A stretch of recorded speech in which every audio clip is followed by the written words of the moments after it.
Bonjour, bonsoir, très chers sœurs et frères camerounais, j'espère que vous m'écoutez, et faites-moi signe si vous m'écoutez,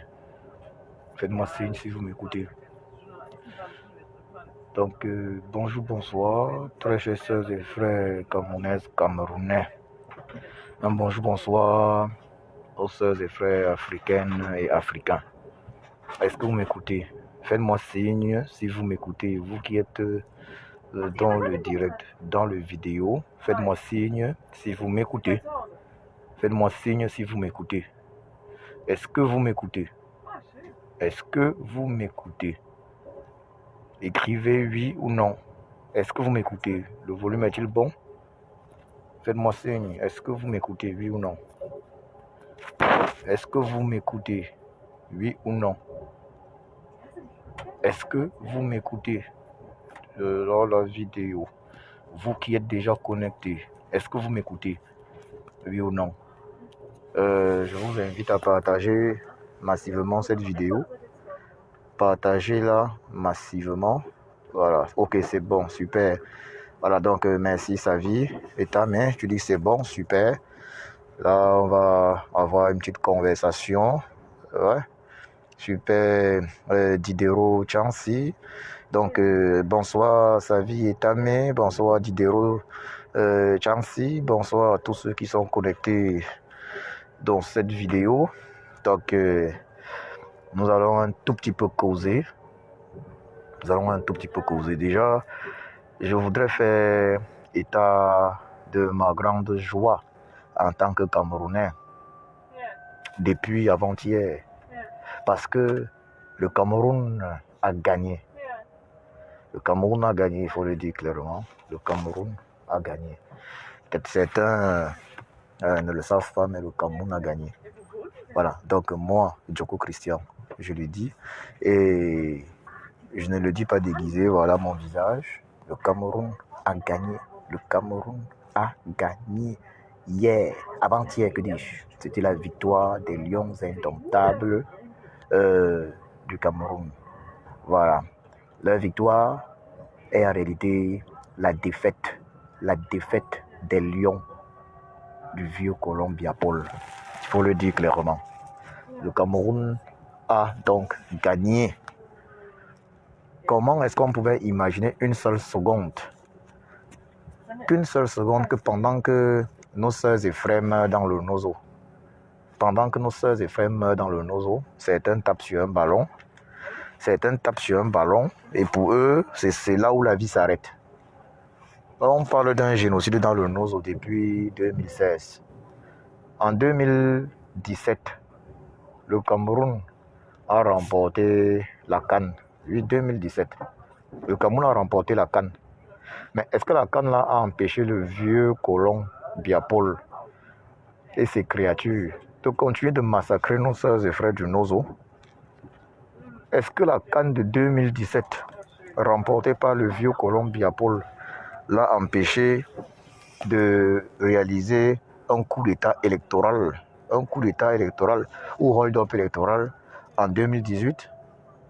Est-ce que la CAN remportée par le Cameroun en 2017 a permis que le vieux Colombia termine les stades et autres, l'autoroute Douala-Yaoundé, les stades dans les délais, sans détournement de fonds? L'autoroute Douala-Yaoundé est-il terminée? Le Cameroun est un pays dont la superficie est de 475 000 km². 475 000 km². Et il faut le dire très clairement, nonobstant ces 475 000 km², nous sommes dans une situation assez complexe. On n'a pas d'autoroute, ni route. Ça veut dire quoi? Ça veut dire que Yaoundé-Douala, qui aurait dû être notre autoroute, n'existe pas. Nous avons des pistes au Cameroun. Certains vont dire il y a quand même quelques petites routes qu'on a goudronnées. Mais dans un pays normal avec 10 régions, toutes les régions devaient être reliées par des autoroutes. Toutes les régions.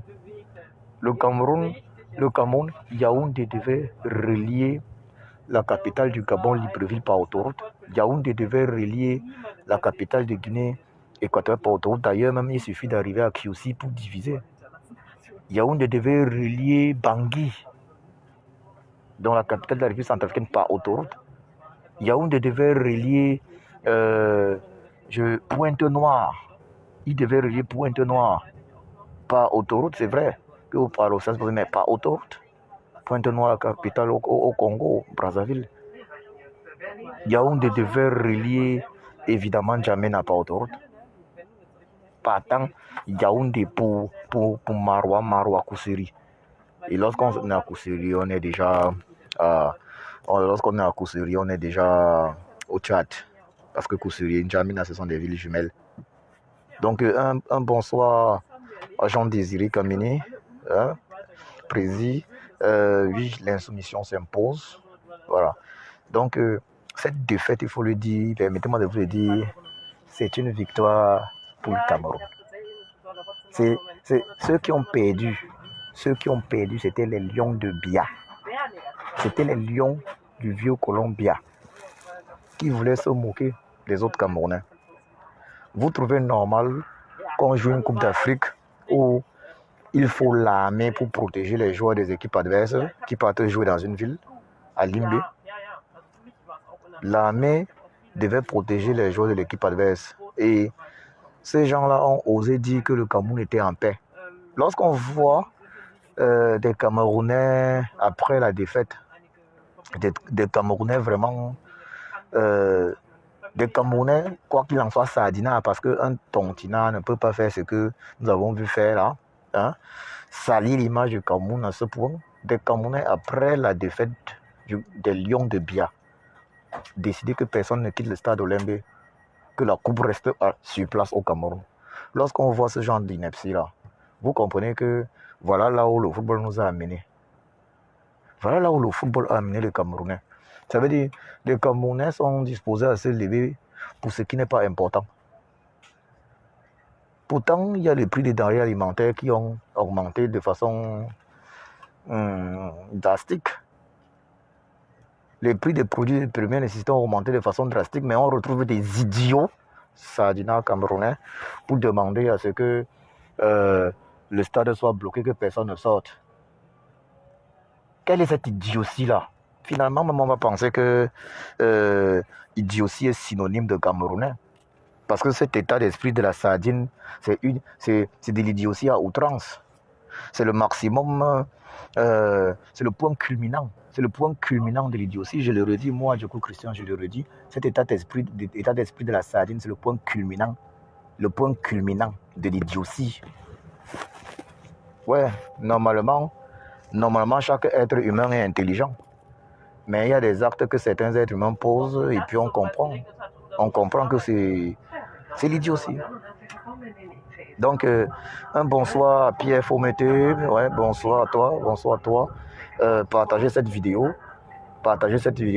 Il est important que les uns et les autres comprennent pourquoi la défaite des Lions de Bia, parce que c'est les Lions de Bia. Il faut qu'on comprenne pourquoi la défaite des Lions de Bia est une victoire pour le Cameroun, pour le peuple camerounais. On a d'ailleurs vu, moi j'ai suivi tous les matchs de ces Lions-là, de ces Lions de Bia-là. J'ai suivi tous les matchs. On a vu comment il a suffi qu'une véritable équipe que cette équipe joue contre une véritable équipe sans l'usage du Covid-19. Voilà. Sans l'usage du Covid-19 afin que cette équipe devienne incapable. On a tous vu les images, vous avez vu les images d'après-match. On voit un joueur comme Choupo-Moting qui vient saluer un joueur comme Zambo Anguissa. Publiquement, Zambo Anguissa lui tape carrément la main, refuse de prendre sa main.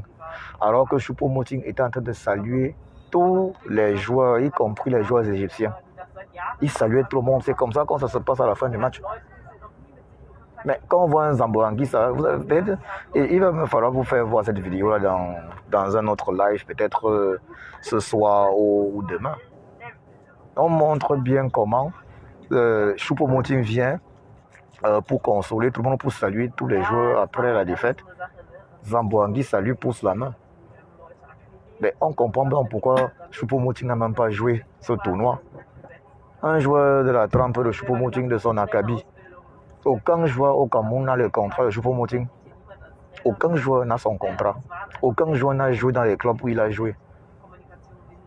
C'est le joueur camerounais qui a joué dans les plus grands clubs actuellement là, en activité. Il est plus expérimenté que tous ceux qu'on a vus là. Il est plus expérimenté. Choupo-Moting joue au Bayern de Munich. Le Bayern de Munich ne voulait pas qu'il parte à la CAN. Il a forcé. Il arrive à la CAN. Vous avez vu les remplacements du coach. Vous comprenez que le Cameroun, c'est un pays de mafia. C'est un pays de mafia. Et c'est qui a créé tout ça? C'est le vieux Colombia. Vous avez vu les remplacements? Vous pouvez justifier que Choupo-Moting ne joue pas, que Choupo-Moting n'ait pas joué. Il n'a pas joué ce tournoi. Il y a eu un match où il a été visiblement titulaire. C'était le deuxième match. Mais après ça, c'était terminé. Pourquoi est-ce qu'il était au banc? Pourquoi est-ce qu'il n'entrait même pas en remplacement?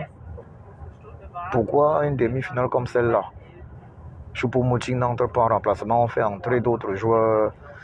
Ça veut dire qu'il y a autre chose. Ça, c'est sur le plan footballistique déjà. Ça veut dire qu'il y a autre chose. Vous comprenez, un pays qui fonctionne toujours en clan. Un pays qui fonctionne en clan, ce n'est pas le mérite. Le Cameroun, ce n'est pas le mérite. Parce que Choupo méritait de jouer. Choupo-Moting méritait de jouer. Choupo-Moting méritait de jouer, mais ils ont choisi de le laisser au banc. Et ça a payé cash. Ceux qu'ils ont fait entrer n'avaient pas le niveau. Voilà les petites vérités. Lorsqu'on voit un Zambo Anguissa taper la main de Choupo-Moting, qui vient le saluer après la défaite, vous comprenez derrière la petitesse d'esprit d'un Zambo Anguissa. Cette action de Zambo Anguissa m'a énormément déçu. Parce que Zambo Anguissa, lui, il vaut quoi devant un Choupo-Moting? Tous ces joueurs-là, ils ont quel niveau devant Choupo-Moting? Certains vont dire que Choupo-Moting n'est pas titulaire en club, mais allez jouer au Bayern de Munich et ne pas être aussi titulaire. À une époque, on avait les joueurs comme Jérémy Djitap, des légendes au Cameroun. Les Jérémy Djitap n'étaient pas titulaires dans leur grand club où ils jouaient, que ce soit à Chelsea ou au Real de Madrid. Ils n'étaient pas des titulaires. Ils jouaient certains matchs. Mais n'empêchait que le fait de jouer avec les grands, ils étaient également des grands joueurs. Vous prenez un joueur comme Choupo-Moting, c'est quel manque de respect, c'est quelle méchanceté ça. Vous prenez un joueur comme Choupo-Moting, vous le faites venir à la CAN. Ça veut dire qu'il quitte son club, le Bayern de Munich. Le Bayern de Munich ne veut même pas qu'il quitte le club. Vous le faites venir à la CAN, vous le mettez au banc. Après ça, vous allez vous plaindre que le jeune Matip ait refusé carrément. Vous allez vous plaindre que le jeune Matip ait refusé carrément de venir. Excusez-moi un instant. Mais ne vous plaignez pas. Ne vous plaignez pas que le jeune Matip ait décidé de ne plus revenir. Ne vous plaignez pas. Un pays où tout se fait par clan. Si tu n'es pas dans le clan ou si tu n'as pas corrompu, tu n'as pas donné de l'argent, ça ne passe pas. Si c'est que tel, lui, comme Zambo Anguissa, c'est un cadre de l'équipe. Hein? C'est un cadre de l'équipe des Lions de Bia. En fait, Choupo-Moting en est un. Mais Zambo Anguissa, visiblement, a plus à dire dans cette équipe-là. Quelles sont les raisons? Pourquoi est-ce que Zambo Anguissa a subitement plus à dire qu'un Choupo-Moting qui a sacrifié sa place dans l'équipe d'Allemagne? Parce que s'il avait joué, si Choupo-Moting avait joué pour l'Allemagne, je peux vous assurer qu'il aurait eu une meilleure carrière. Mais Choupo-Moting a laissé l'Allemagne pour venir jouer avec le Cameroun. Ça, c'était en 2010. Le jeune Matip a compris que ça, le Cameroun de Bia ne valait pas la peine, il n'est plus jamais revenu.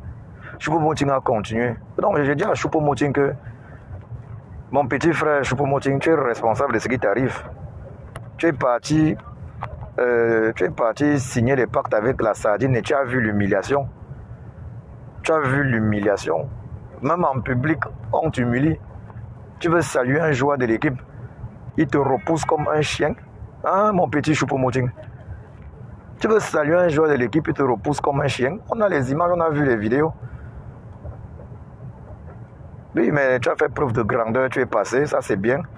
C'est plutôt l'individu qui se permet d'avoir le comportement d'avoir un comportement très ridicule, un comportement d'enfant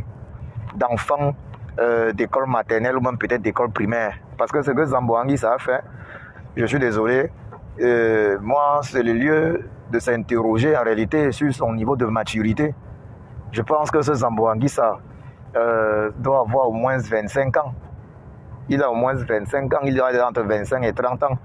Je ne peux pas dire exactement son âge. Mais Zambo Anguissa, c'est au moins, il a entre 25 et 30 ans. Et un joueur comme ça, là, quand je vois le degré de maturité, à cet âge-là, quelqu'un vient vers toi pour te saluer à la fin d'un match. Tu refuses de prendre sa main. C'est un coéquipier de l'équipe nationale et vous me parlez de quoi? Vous me parlez de quoi? Vous êtes parti, toujours dans le, je précise bien, le clanisme. On se retrouve dans une situation où un joueur comme Choupo-Moting ne joue pas. Mais moi, je demande aux gens d'être souvent un peu sérieux. Si vous savez que vous ne voulez pas faire jouer un gars comme Choupo-Moting, mais laissez-le dans son club. Il aurait pu aider son club, même s'il est très souvent remplaçant. N'oubliez pas que même à l'entraînement, le remplaçant, même à l'entraînement, il apporte son soutien parce que le titulaire a besoin du remplaçant à l'entraînement pour être toujours meilleur dans les clubs ici. Et il faut qu'on vous dise la vérité. Il y a plusieurs joueurs là qui ne sont pas titulaires, mais ils jouent un rôle important à l'entraînement. Parce que le titulaire a besoin de s'entraîner avec d'autres personnes. Donc ce n'est pas n'importe qui peut être remplaçant au Bayern de Munich. Ce n'est pas n'importe qui peut être remplaçant au Real de Madrid comme Jérémy Ditablete. Et même s'il n'avait pas toujours été remplaçant là-bas, c'est pas n'importe qui peut être remplaçant à Chelsea, à Londres. Donc, un peu de respect. Si vous ne voulez pas faire jouer quelqu'un, ne le convoquez pas dans vos, je vais appeler ça dans vos bêtises là. Jusqu'à ce qu'après ça, il veut saluer même. Il tend la main, on frappe la main, on va jusqu'au niveau des menaces. À moins on aurait même vu la bagarre. J'ai trouvé ça tellement ridicule. Ce comportement de Zambo Anguissa est à l'image du comportement de ces voyous, je vais le dire clairement, de ces voyous camerounais qui, après la défaite, ont dit non, on ferme, on bloque la sortie au stade de la Coupe doit rester au Cameroun. C'était quelle folie ça? Le Cameroun est un pays qui a remporté 5 Coupes d'Afrique des Nations à l'extérieur du Cameroun. On a remporté en 84 à Abidjan en Côte d'Ivoire. En 88, on a remporté à Casablanca au Maroc. Après ça, on est passé en 2002. En 2000, on a remporté à Lagos au Nigeria, sous l'Ere Stadium. De Lagos au Nigeria. En 2002, on a remporté à Bamako au Mali. En 2017, on a remporté à Libreville au Gabon. Mais on a passé le temps à remporter nos titres chez des pays étrangers. Hein. Et chaque fois, on battait les pays. Et chaque fois, nous battions les pays organisateurs, il faut le préciser. Et chaque fois, nous battions les pays organisateurs. Vous comprenez? Et chaque fois, nous battions les pays organisateurs. Chaque fois, nous battions les pays organisateurs, il faut le préciser.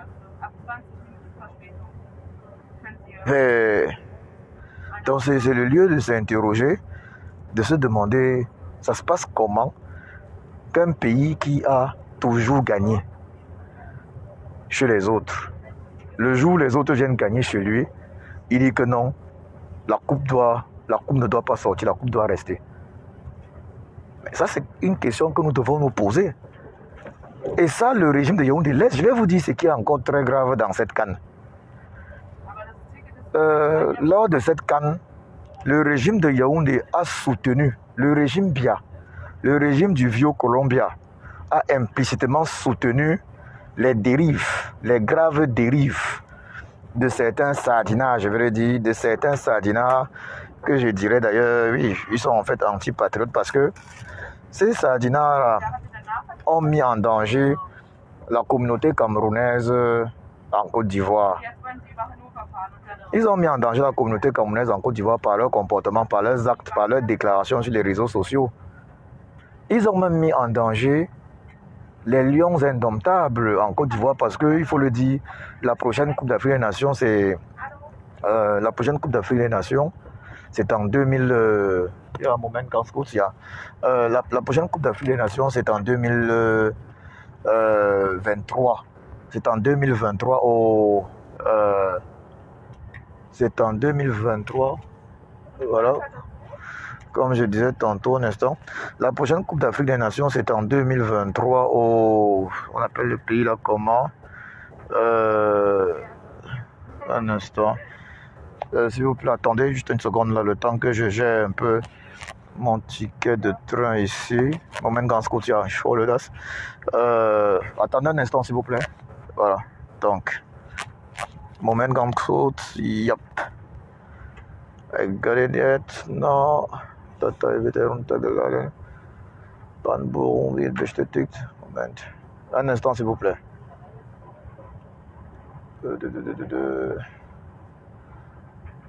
Moment, ja. Das ist hier. Das ist etwas langsam. Moment.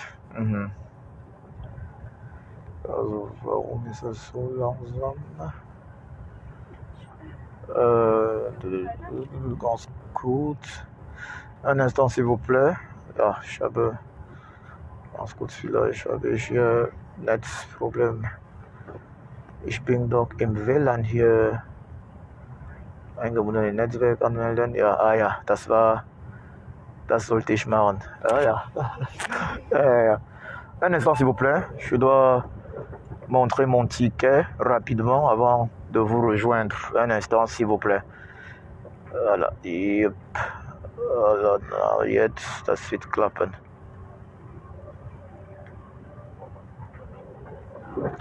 Okay, Google, was wäre dann gut? Das Google Drive, ja, lass uns das so machen. Ja, das. Größer ziehen den Barcode? Bitte? Den Barcode größer machen? Ah ja, okay. Yep. Ja. Danke. Ja, bitte gern geschehen. Voilà. Donc, excusez-moi, je devais gérer un petit truc là. Vous savez, il faut très souvent présenter le ticket lorsqu'on est dans le train, et le train rapide. Ici, ils appellent ça l'ICE. Je ne sais pas si on en a au Cameroun, en réalité on n'en a pas. Il n'y a pas d'ICE au Cameroun, il n'y a pas ce genre de train rapide au Cameroun. Ouais. Donc, à quel niveau nous étions? À quel niveau étions-nous? Vous savez, il y a certains Camerounais inconscients, certains voyous camerounais, des sardinats, qui se sont attaqués à nos sœurs et frères ivoiriennes et ivoiriens. Ce qui était très grave. Mais vu qu'on n'a pas constaté une réaction immédiate des membres du régime colonial Bia, les membres du régime du colon Bia-Paul, il est clair et net que ces Camerounais-là ont été probablement même payés par ce régime afin de poser des pareils actes. Seulement parce que nos sœurs et frères ivoiriennes et ivoiriens avaient dénoncé la tricherie flagrante lors du match contre les Comores, où la moitié quasiment de l'équipe des Comores avait été, comme par miracle, testé positif au Covid-19, y compris ses gardiens de but. Un gardien de but blessé, les Comores ont joué avec un joueur de champ dans les bois, au goal. Sans compter que les Comores ont dû jouer ce match pendant au moins 40 minutes à 10 contre 11. Ils ont perdu en grand parce que jouer sans gardien de but et à 10 contre 11 et perdre juste 2-1, contre un pays. Et s'il vous plaît, au Cameroun, ils ont perdu 2-1 contre les Lions de Bia, au Cameroun. Vous comprenez qu'il faut féliciter les Comores. Il faut les féliciter. Les Ivoiriens ont dénoncé cela, le faux, la tricherie camerounaise, et subitement, les Camerounais, ces sardinards, ont décidé de piétiner même le drapeau ivoirien. Il y a pourtant une très vieille relation qui lie Camerounais, Ivoiriens et Camerounais. Mais pour une histoire de football, parce que nos sœurs et frères ivoiriens ont dénoncé une injustice, ces Camerounais sont allés jusqu'à piétiner, cette minorité est allée jusqu'à piétiner le drapeau ivoirien. Ils sont même allés jusqu'à apprendre l'hymne national égyptien afin de soutenir l'Égypte. De la même Égypte, ils avaient dit que Salah, c'était déjà un nom camerounais, Salah Tangana, selon eux. C'est cette même Égypte-là qui est venue éliminer le Cameroun par la suite. Mais le drapeau ivoirien a été piétiné par certains Camerounais. Est-ce que c'est normal? Est-ce que c'est normal qu'il n'y a aucune autorité du régime Bia qui n'ait réagi après avoir vu ces dérapages? Normalement, les autorités du régime Bia devaient réagir afin de contenir justement leurs troupes. Parce que je l'ai dit, ce qui s'est fait là, un tontinant ne peut pas le faire. Un tontinant ne peut pas insulter le peuple frère ivoirien pour une histoire de football. Parce que ce peuple frère nous a dit la vérité sur la tricherie. Un tontinant ne peut pas piétiner le drapeau du peuple frère ivoirien. Pourquoi est-ce que le ministre des Relations extérieures du vieux Colombia ne s'est pas exprimé? Pourquoi est-ce qu'il n'a pas exprimé ses vifs regrets? Parce qu'il devait s'exprimer. Il devait s'exprimer afin que la République sœur de Côte d'Ivoire puisse comprendre qu'il s'agissait là juste d'actes posés par une minorité de Camerounais, par quelques voyous et délinquants camerounais. Le ministre des Relations extérieures n'a pas communiqué dessus. Le ministre des Relations intérieures, de l'Intérieur, à Tangandji, sa seule force, c'est de s'attaquer au président élu, son Excellence Kamto Maurice alias Sage. Mais le ministre à Tangandji n'a pas communiqué dessus afin de dénoncer ce dérapage barbare de nature à mettre en danger la sécurité des Camerounais en Côte d'Ivoire, de nature à mettre à mal la relation fraternelle qui nous lie avec nos sœurs et frères ivoiriens. On a entendu ce ministre des Relations, ce ministre nulle part. Mais le plus regrettable est que le Cameroun a un ministre de la communication, un ministre qui est chargé de la communication gouvernementale. Voilà. Le dénommé René Sadi, voilà, problème de connexion, on a traversé un endroit à problème. Le dénommé René Sadi n'a pas réagi. René Sadi n'a pas réagi. Posons-nous les questions. Pourquoi est-ce que René Sadi n'a pas réagi? Pourquoi? René Sadi n'a pas réagi. C'est le ministre de la Communication, le porte-parole du régime colonial Bia.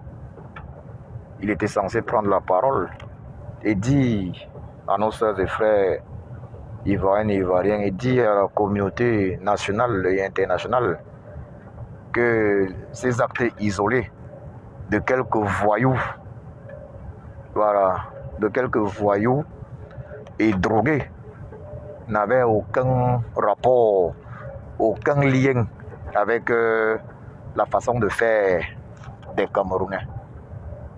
Mais ces ministres-là, ce régime-là, s'il faut s'attaquer au président élu, s'il faut s'attaquer aux militants du MNC, ils sont forts. S'il faut aller massacrer les Camerounais dans le Nozo, s'il faut aller massacrer les anglophones dans le Nozo, anglophones camerounais, dans le Nozo, ils sont forts. Mais là où on les attend pour faire leur devoir, ils disparaissent comme par enchantement. Mais après ça, ils voulaient gagner. Comment est-ce qu'ils pouvaient gagner? Ils ne pouvaient pas gagner, le Cameroun pouvait gagner. Après les morts qu'il y a eu à Olembe, au stade de Olembe, si on était dans un pays normal, le président de la République devait faire le déplacement. Il devait aller rencontrer, je dis bien le président de la République en personne, devait aller rencontrer les membres des familles. Mais non. Et vous voulez gagner quoi? On a vu Samuel Eto'o commencer à prier. Subitement, Samuel Eto'o, on a vu qu'il pouvait faire la prière. Ce n'est pas le même Samuel Eto'o qui disait qu'il peut manger son soya à Limbe sans problème. À Limbe Boya.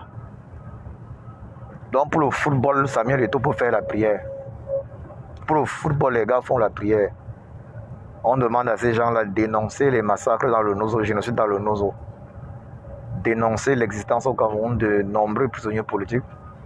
Ils en sont incapables. Voilà les réalités. Donc il faut le dire clairement. Cette défaite a été une bonne chose parce qu'elle permet aux Camerounais de revenir à la réalité. Les denrées alimentaires, leur prix a augmenté de façon drastique. Les produits de première nécessité, il y a eu augmentation des prix. Que les Camerounais reviennent vraiment à la réalité et cessent de se faire distraire.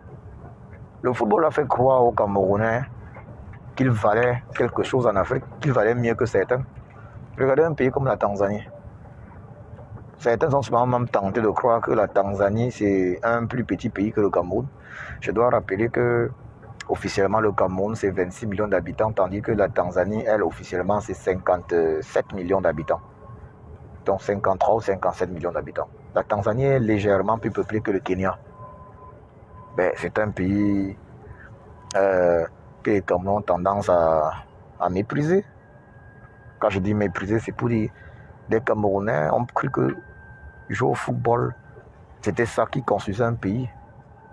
Le football n'a jamais construit un pays. Regardez les stades que le vieux Colombia a construits. Les quelques stades là. Vous pensez que s'il avait conçu des autoroutes avec, on aurait été mécontent? C'est d'abord les autoroutes qu'il faut. S'il avait construit des hôpitaux avec, on aurait été mécontent. Des hôpitaux de qualité de référence avec tout le matériel possible. Tous les spécialistes. Voyez-vous, le régime colonial bien a échoué sur toute la ligne. Mais on peut se poser aussi la question de savoir comment ça se fait. C'est pour finir, comment ça se fait que le corps de l'ancien président de la République du Cameroun, Amadou Ahidjo, soit toujours en exil au Sénégal. Ben, comment expliquer ça? Bon, là maintenant on a nos sœurs et frères sénégalais qui ont reçu la bénédiction, voilà, la bénédiction d'Amadou Ahidjo et ils vont remporter ce trophée. Souhaitons bonne chance à nos sœurs et frères du Sénégal, les lions de la Teranga, qui vont être cette fois-ci vraiment les vrais lions d'Afrique. Je vous remercie.